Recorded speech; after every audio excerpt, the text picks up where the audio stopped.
What's up, everybody? Jackson Fuller here, and after a little 2 week break where we were kind of transitioning between football and winter sports season, I'm back on a Sunday morning for the StarNewsVarsity weekly rundown where I take you through all the big news in high school sports from the week in the past, and we take a look forward at what's coming down the road.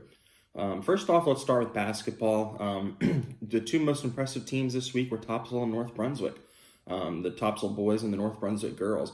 I know the Pirates lost to White Oak earlier this week, but on Friday night they hosted Laney in a huge MEC game, and Topsail beat the Buccaneers 57-55, a game-winning basket by Gavin Ellis off an assist by Jamison Long. And the Pirates this season, they had every intention of being an MEC contender. Well, when you get one of the top teams at home, if you want to win the league, you have to win those games, and that's exactly what Topsail did. I was impressed with their defense. That's they haven't played a lot of defense over in Hampstead in the past couple of years, but they've stepped it up. They did a good job, and that's a big win for them. That's it doesn't get any easier in the MEC. They're going to have New Hanover next coming up this week. Hoggard and West Brunswick are two terrific teams, but that's a good first win for the Topsail boys basketball team.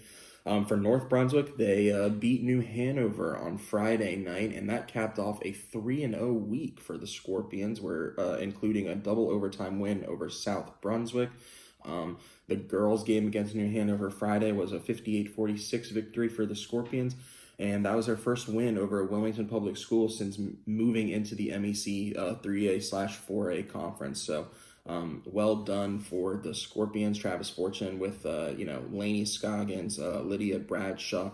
They've got something brewing out there, and while I don't know if they are going to be able to fight it out with Hoggard, Laney, and Ashley for an MEC title, they're absolutely going to be in that race with New Hanover and Topsail for the 3A title, which is a very important race, with the classifications when we get to the NCHSAA playoffs. Just really quickly in swimming, Hoggard dominated its MEC meet, winning almost every race other than one, I think, by South Brunswick's Liz Bolt.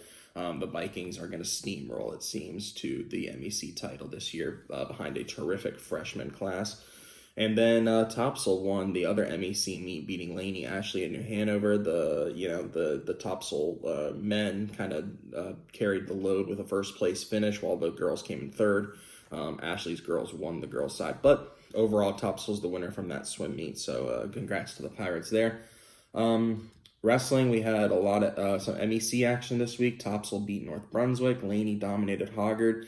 West Brunswick earned a narrow victory over South Brunswick, probably the best matchup we had all week, and Ashley beat New Hanover. And so the MEC looks like it's going to run through Laney. They won a tournament this weekend, but it'll be interesting to see who's kind of duking it out for the second and third place spots over there. I know Topsail, North Brunswick, South Brunswick, and West Brunswick all want to have a say, and Ashley all want to have a say when it comes to that. Really quickly, let's take a look at what's coming down the road. It's going to be kind of a light week this week with a Christmas break, I believe, starting for the local schools. And a lot of teams, though, are this weekend going to be playing in some Christmas tournaments. If you missed it, I wrote an article this week, published actually online yesterday and in print on Sunday, about their No Brogdon tournament, as we reported in February, what that means for the local Wilmington Public Schools. Most of them have found tournaments, a couple did not. But some of those tournaments will start this Friday night. I know a lot of teams are traveling west. I think Laney and Hoggard boys are both in Fayetteville. So that's the main thing happening this weekend. But we have a huge girls basketball game Tuesday night. Hoggard at Ashley. Hoggard has been right there in the Mid-Eastern Conference race for a championship the last 4 years, but I don't think they've been able to get over the hump and win one outright. Ashley has Sanaya Rivers now, and this is her first huge game with the Screaming Eagles. I'm looking forward to going over to Ashley on Tuesday night and covering that game. It should be a fun one. I saw some highlights of an Ashley game earlier this season at home, and goodness gracious, the stands were filled for the girls' game. So Sanaya Rivers is bringing the crowds out to the Ashley High School gymnasium this year, it seems. Will be a good game. Who guards Sanaya Rivers for Hoggard? Last year, they didn't really have too many options of someone that could match up with her. This year they've got some more options, I believe. Isis Tresvik, I'm sure will get some time on Sanaya. Will Anya Massey, the talented freshman. There's plenty. The Hoggard has plenty of options. Grace, sorry, I'm missing her last name, but Hoggard's little point guard Grace, I believe it's Grace Howell, did a good job on Sanaya last year, just kind of being a pest and being physical. Even though she gave up a few inches in size, she did a good job. So it'll be interesting. We'll see what Ashley and Hoggard have in store for us. Both those teams are undefeated so far on the year, so that's probably the best basketball matchup we've had in our area so far this year.